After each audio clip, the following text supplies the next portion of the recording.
चला उगाच मोठे झालो. आकाशात उडायचं सोडून सोन्याच्या पिंजऱ्यात कैद झालो. पैसे कमवेन मग सुखी होईन असं वाटलं होतं. पण रेसमध्ये धावता धावता माझं आनंदाचं गाव मात्र हरवून बसलं. पंच ज्ञानेंद्रियांना सुखावणारं सगळं काही होतं माझ्या गावात.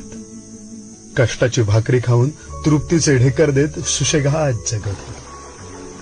साधेपणातलं सुख मी ओळखलं असतं तर